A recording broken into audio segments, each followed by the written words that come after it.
أطلق ناشطون سعوديون حملة عبر شبكات التواصل الاجتماعي للمطالبة بزيادة الرواتب في القطاع الحكومي لتتماشى وزيادة الأسعار. دخلت حملة الراتب ما يكفي الحاجة قائمة الأوسمة العشر المعروفة أو ما يعرف بالهاشتاج الأكثر نشاطا على موقع تويتر. وتشير بيانات صندوق النقد الدولي إلى ضعف استجابة السوق المحلية بالمملكة لانخفاض أسعار الغذاء في الأسواق العالمية.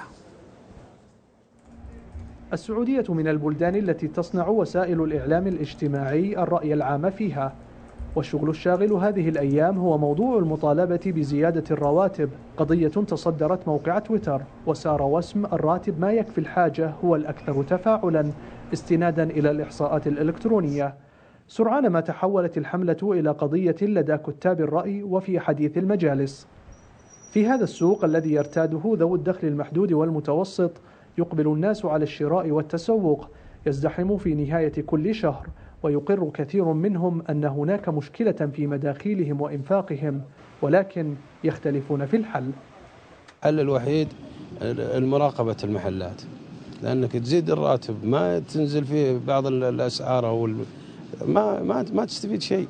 لما تدعم الأشياء الأساسية وتنزل عن قيمتها، أنها تدعم وتنزل عن قيمتها، أنا أفضل من زيادة الراتب.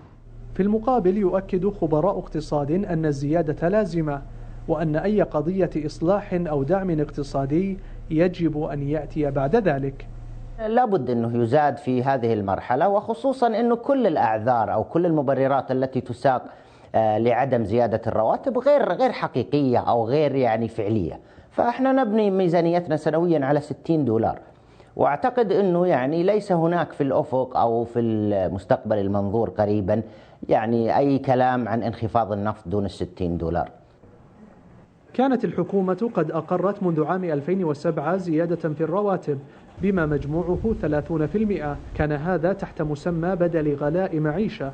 يشير اقتصاديون محليون إلى أن السعوديين يفقدون الكثير من مداخيلهم بسبب انخفاض القوة الشرائية للريال السعودي، ولذلك يؤيدون زيادة الرواتب، بينما يرى اقتصاديون آخرون أن زيادة الرواتب سوف تزيد الأسعار، وأن الحل حسب رأيهم هو أن تدعم الحكومة بعض المنتجات وأن تعجل بحل قضية السكن والتأمين الصحي.